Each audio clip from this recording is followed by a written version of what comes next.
Krishna news और मैं हूं आपके साथ सलोनी मलिक। बुलेटिन का आगाज करेंगे फटाफट अंदाज में।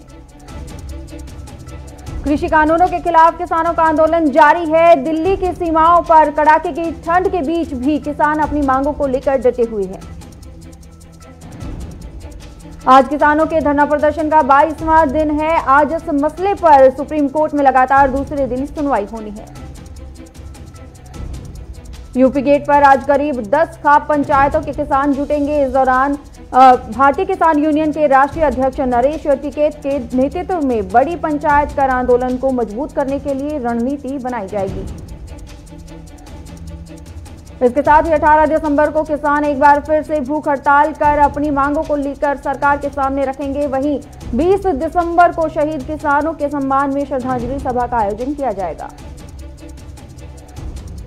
दिल्ली हरियाणा के सिंघू बॉर्डर पर किसानों के धरने में शामिल संत बाबा राम सिंह ने बीती रात खुद को गोली मारकर आत्महत्या कर ली।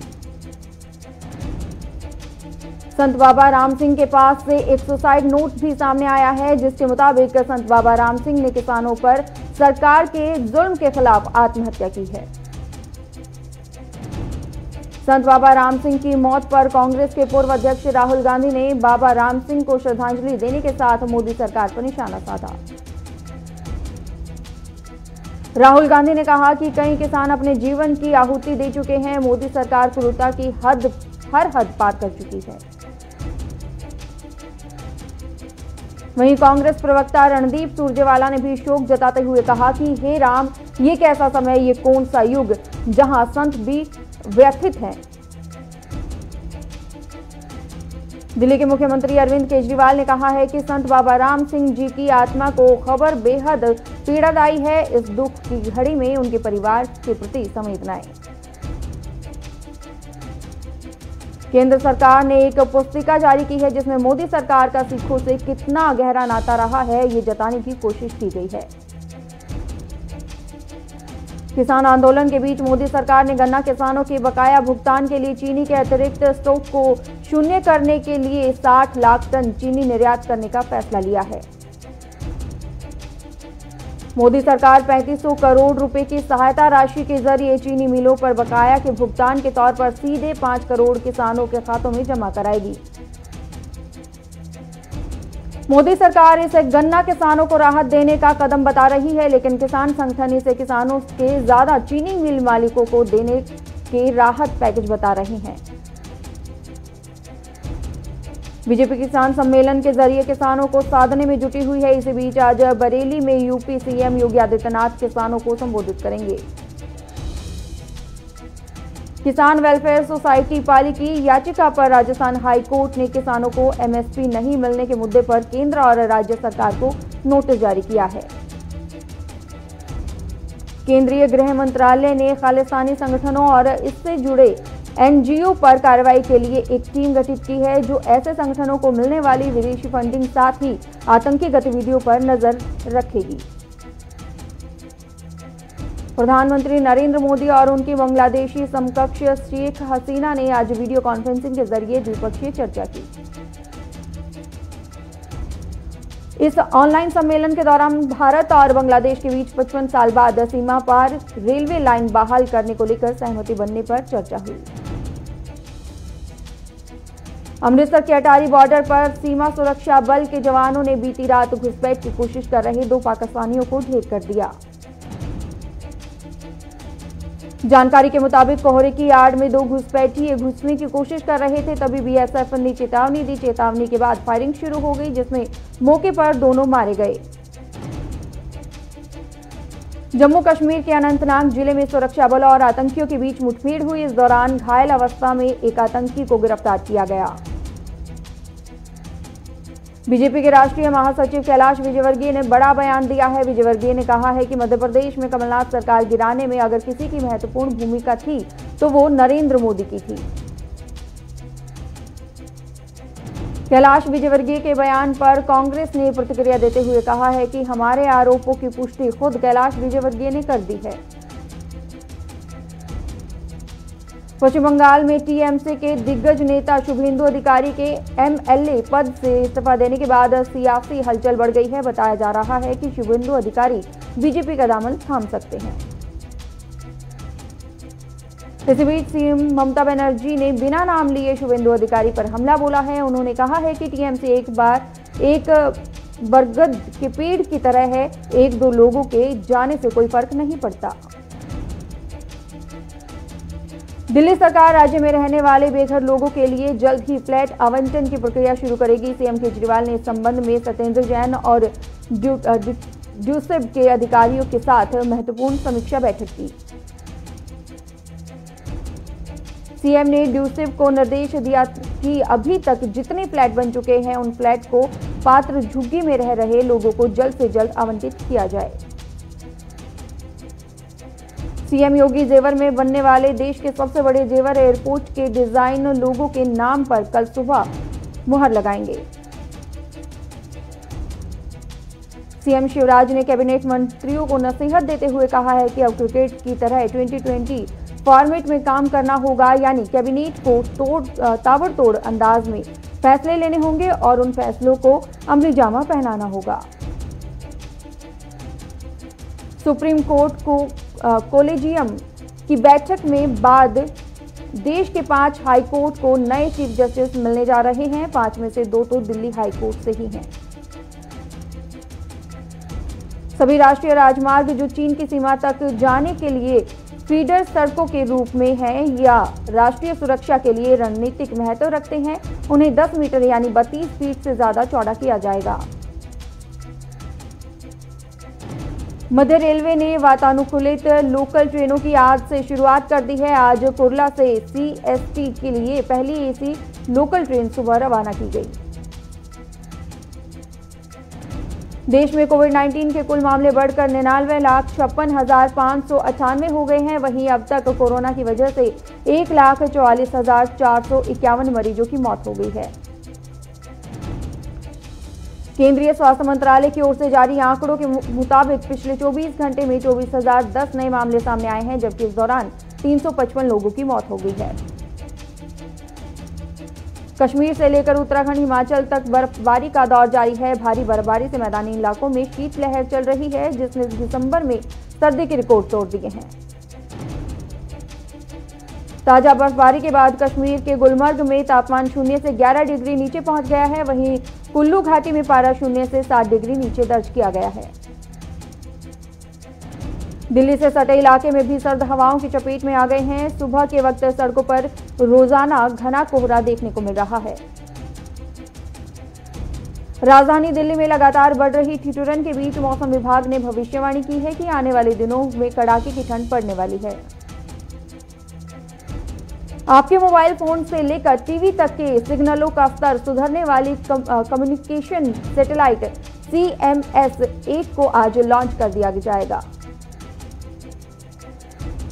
कुशीनगर में युवतियों के साथ पुलिस चौकी इंचार्ज ने अपने सहयोगियों के साथ अश्लील हरकत की है और विरोध करने पर परिवार के लोगों के साथ मारपीट भी की।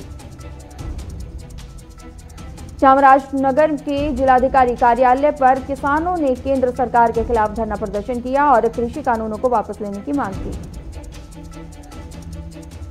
फतेहपुर में पुलिस को बड़ी कामयाबी हाथ लगी है। पुलिस ने 2 तस्करों को गिरफ्तार किया है, जिनके पास से 995 पेटी अवैध शराब भी बरामद हुई है।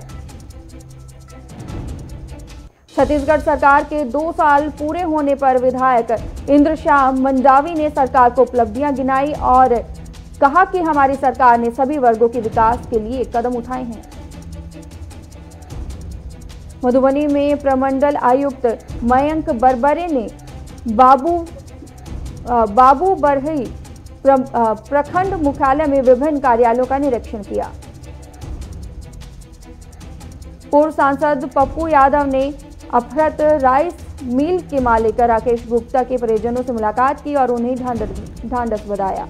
इस दौरान उन्होंने नीतीश कुमार से सवाल पूछे। जांजगीर में कर्ज से परेशान होकर एक किसान ने मोबाइल टावर से कूदकर आत्महत्या कर ली। सिवान में ग्रामीणों ने आरोप लगाया है कि गांव में शमशान घाट पर प्रशासन की मिलीभगत से पंचायत राज सरकार भवन का निर्माण कराया जा रहा है।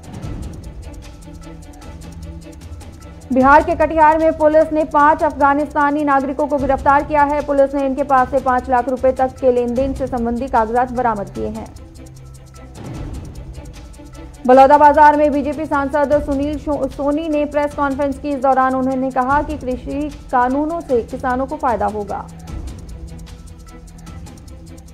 चंडीगढ़ में उप मुख्यमंत्री दुष्यंत चौटाला ने राजस्व विभाग के अधिकारियों की रजिस्ट्री से संबंधित समीक्षा बैठक की अध्यक्षता की और सभी उपायुक्तों को एक हफ्ते में रिपोर्ट भेजने के लिए आदेश दिए। सोनभद्र में समाजवादी पार्टी के नेता राम भुवन यादव की हत्या के 2 आरोपियों को पुलिस ने गिरफ्तार कर लिया है। आरोपियों और उनके पास से 2 जिंदा कारतूस बरामद किए हैं। अमृतसर में नेशनल हाईवे पर हुए हादसे में होशियारपुर के एक किसान की मौत हो गई है। हादसा धुंध की वजह से हुआ, जिसमें कार का संतुलन बिगड़ गया। किसानों को बीमारियों से निजात दिलाने के लिए अमेरिका से डॉक्टर टिकरी बॉर्डर स्थित धरना स्थल पर पहुंचे हैं। वे किसानों के घुटने और कमर के अलावा दिल से जुड़ी बीमारियों का इलाज कर रहे हैं। कांग्रेस विधायकों ने स्पीकर पर बीजेपी कार्यकर्ता के रूप में काम करने का आरोप लगाया है। इसके अलावा कांग्रेस विधायकों ने सरकार से 1500 करोड़ रुपए के पब्लिसिटी खर्च पर स्पष्टीकरण मांगा है। हरियाणा विधानसभा अध्यक्ष ज्ञानचंद गुप्ता ने पंचकुला नगर निगम चुनाव को लेकर कांग्रेस विधायकों की ओर से की जा रही बयानबाजी को निराशाजनक बताया है। कहा है कि विरोधी टिप्पणी करने से पहले अपने गिरबान में झांके। हरियाणा के उप मुख्यमंत्री दुष्यंत चौटाला ने भारतीय राष्ट्रीय राजमार्ग प्राधिकरण के तहत प्रदेश में बनने वाले विभिन्न प्रोजेक्ट्स की समीक्षा की। हथनी के वीरशैव पंचमसाली भवन में निर्माण कार्य की नींव डाली गई। बता दें कि पंचमसाली समुदाय की पिछले 20 सालों से मांग थी कि समुदाय भवन बने। चामराजनगर जिला कोर्ट के चीफ जस्टिस सदाशिव सुल्तानपुरी ने लोक अदालत शुरू करने का संकेत दिया है। जिला कोर्ट परिसर में लोक अदालत चलाने से आपसी सलाह पर मसलों को राजी किया जाएगा। जालंधर में हॉकी टीम के कप्तान मनप्रीत सिंह ने मलेशियाई गर्लफ्रेंड इली सिद्दीकी से शादी की है। दोनों की 2012 में पहली मुलाकात हुई थी। रायचूरू में किसान मोर्चा के अध्यक्ष ने कहा है कि किसान आंदोलन को वापस करने की मांग की गई है।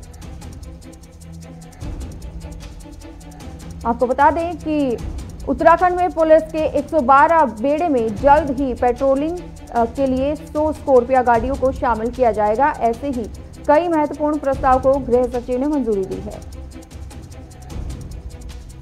दिनेशपुर में किसान संगठनों ने कैबिनेट मंत्री अरविंद पांडे की अर्थी निकाली है और कैबिनेट मंत्री का पुतला फूंककर अपना रोष व्यक्त किया है।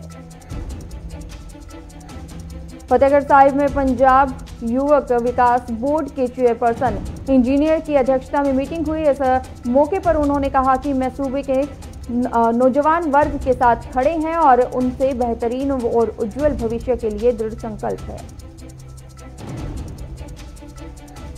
21 दिसंबर से शुरू होने वाले उत्तराखंड विधानसभा सत्र के पहले दिन कांग्रेस बेरोजगारी के मुद्दे को लेकर विधानसभा का घेराव करेगी। फतेहगढ़ साहिब में नहर से एक युवक का शव मिलने से इलाके में सनसनी फैल गई है। पुलिस ने मामला दर्ज कर आगे की जांच शुरू कर दी है। रुड़की में बीजेपी विधायक ने पार्टी का झंडा दिखाकर कृषि बिलों के समर्थन में ट्रैक्टर रैली को रवाना किया। इस दौरान बीजेपी विधायक खुद ट्रैक्टर चलाते हुए नजर आए। उत्तरकाशी के डाकघर में खाता धारकों के करीब 2 करोड़ रुपए गबन करने वाले पोस्ट मास्टर को पुलिस ने गिरफ्तार कर लिया है। बीजेपी सांसद श्वेता मलिक ने कहा है कि कृषि कानून किसानों के हक में है। सुखबीर और हरसिमरत को राजनीतिक रोटियां सेकने का काम कर रहे हैं। दिल्ली के उप मुख्यमंत्री मनीष सिसोदिया 18 और 19 दिसंबर को हरिद्वार और देहरादून के दौरे पर रहेंगे।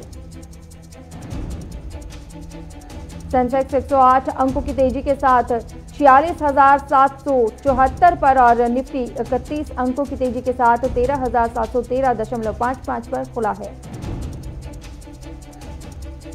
घरेलू शेयर बाजार की मजबूती से ₹5 की तेजी के साथ 73.58 रुपए प्रति डॉलर पर बंद हुआ।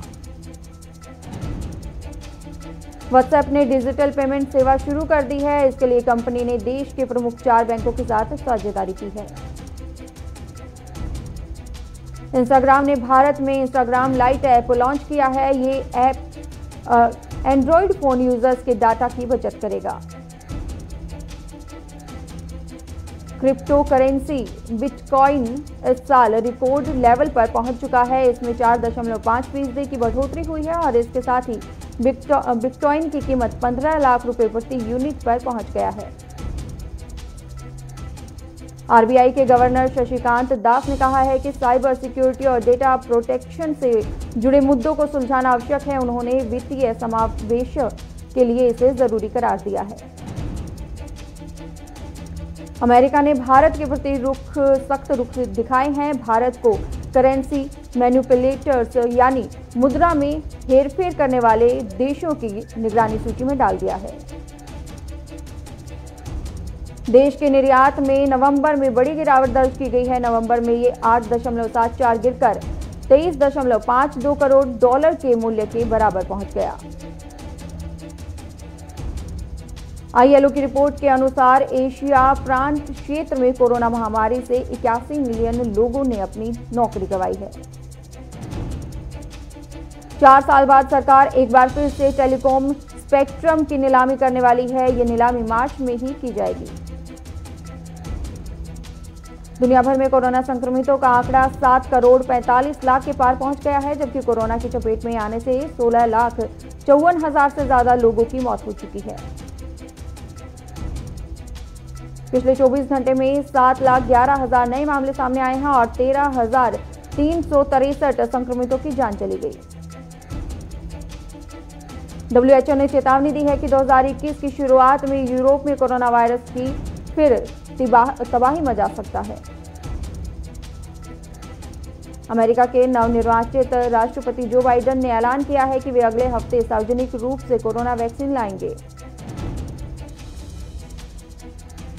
बांग्लादेश की प्रधानमंत्री शेख हसीना ने कहा कि बांग्लादेश में सभी धर्म और जाति के लोगों को समान अधिकार प्राप्त है। ईरान के राष्ट्रपति हसन रूहानी ने अमेरिका के राष्ट्रपति डोनाल्ड ट्रंप की कुर्सी जाने पर खुशी जाहिर की है। रूहानी ने कहा है कि कानून न मानने वाले आतंकी ट्रंप व्हाइट हाउस छोड़ रहे हैं। रूस के एक वृद्धाश्रम में आग लगने से 11 बुजुर्गों की आग की चपेट में आने से मौत हो गई। पाकिस्तान के प्रधानमंत्री इमरान खान के मार्च 2021 के बजाय फरवरी में सीनेट चुनाव कराने के फैसले को पाकिस्तान पीपल्स पार्टी ने असंवैधानिक करार दिया है।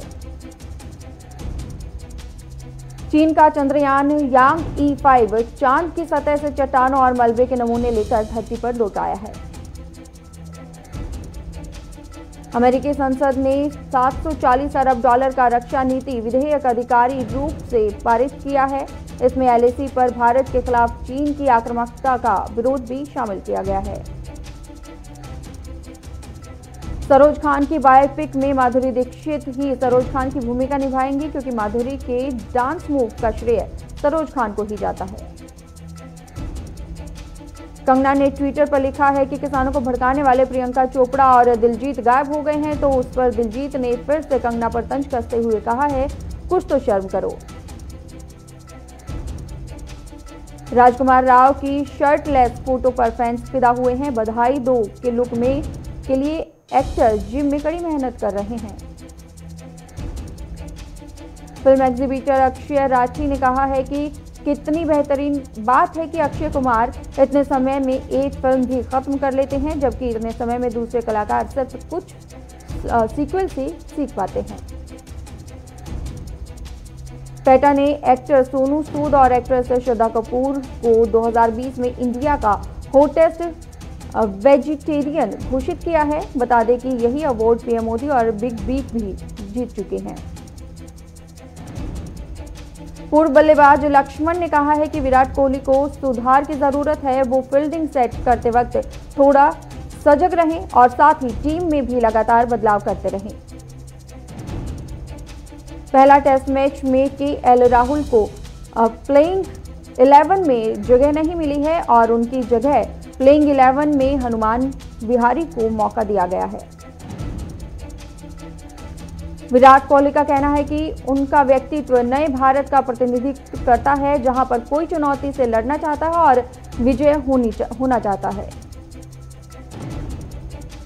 विराट कोहली और उनकी टीम इंग्लैंड में शुरू होने वाले पहले टेस्ट में ऑस्ट्रेलिया को चुनौती देने के लिए तैयार है, क्योंकि इस मैच में ऑस्ट्रेलिया टीम के कई खिलाड़ी चोटों की समस्या से जूझ रहे हैं। पूर्व कप्तान मोहम्मद अजहरुद्दीन मेजबान का कहना है कि भारत को एडिलेड में 2 स्पिनर्स के साथ उतारा जाएगा, क्योंकि तीसरे मैच में कोहली के ना होने पर मुश्किलें हो सकती हैं। मेरे साथ इस बुलेटिन में इतना ही। देश और दुनिया की तमाम खबरों के लिए बने रहिए गुलिस्तान न्यूज के साथ। नमस्कार।